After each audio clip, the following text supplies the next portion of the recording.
Okay, this video is a follow-up to the previous video which looked at the producer tax graph and the process for imposing a $50 tax, quantity tax that producers were required to pay.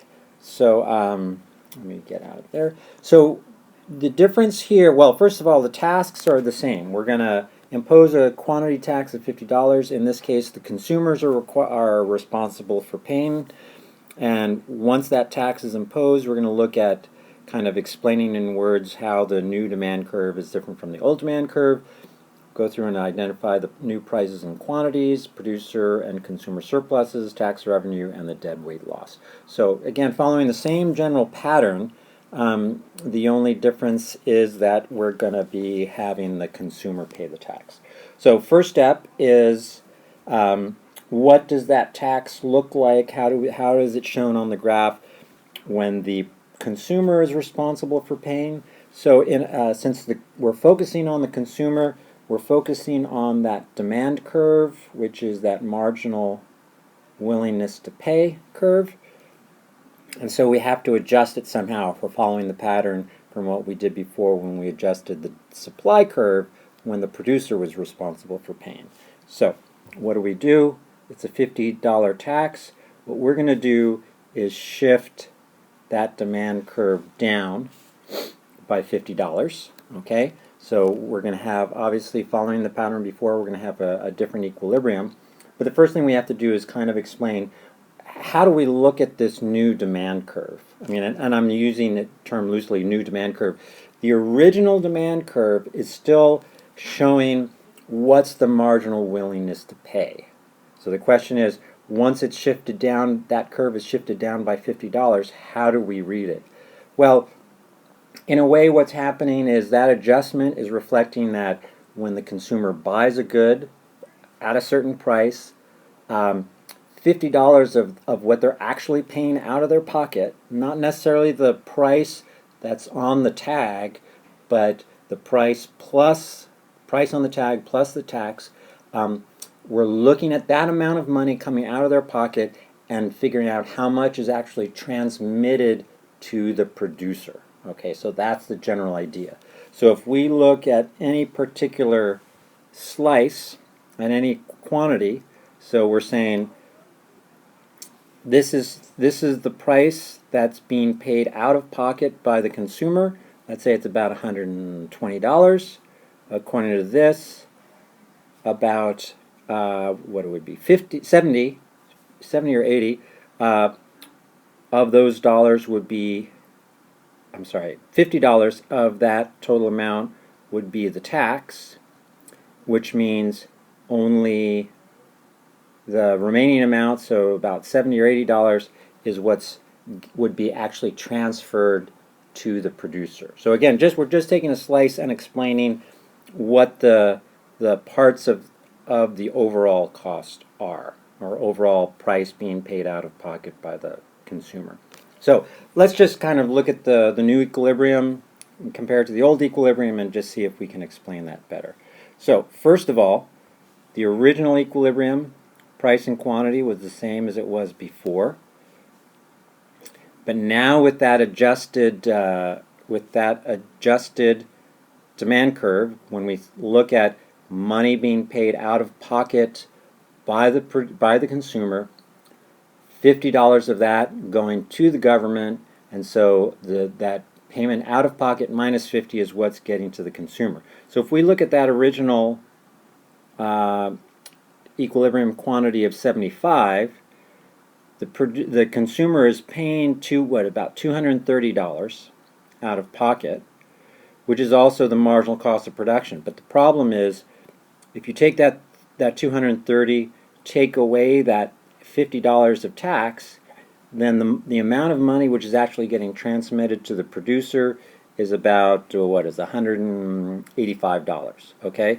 So that $185 is not enough to produce that 75th pound of the good, because the marginal cost is actually much higher, okay? So we cannot, there's going to be a problem in terms of producing enough on the part of the producer even though the consumer is paying $230.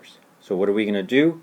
Well, we're going to actually go to this new equilibrium point, the intersection of the adjusted demand curve and the supply curve, which is just as it always was. The supply curve is still reflecting all the behaviors of the firm, or of all the firms in the industry. So again, what we have is this new equilibrium. So it's at that quantity, so it's about 65, I think, 65 pounds. Okay. Now, at that quantity, that marginal willingness to pay is about $260. So that's the money that's coming out of pocket from the consumer. But the question is, how much of that 260 is actually getting transferred to the producer? It's about 210.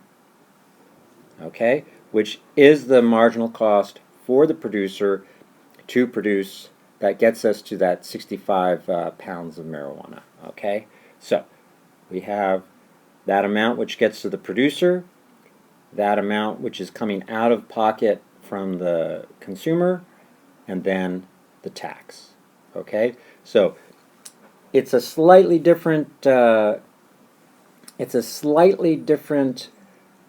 mechanism, but the same basic idea. Okay, so we've got that equilibrium, that new equilibrium quantity. We have the price paid by the consumer, which is about $270. We have that cost received by the producer, which is about $210, and then of course the tax. So what are we going to get in terms of the consumer and producer surplus? Well, again, we're following the pattern. I don't think I have to go into as much detail. We have the price paid by the consumer and the area under the demand curve, the actual demand curve, that marginal willingness to pay, because that's actually reflecting how they feel.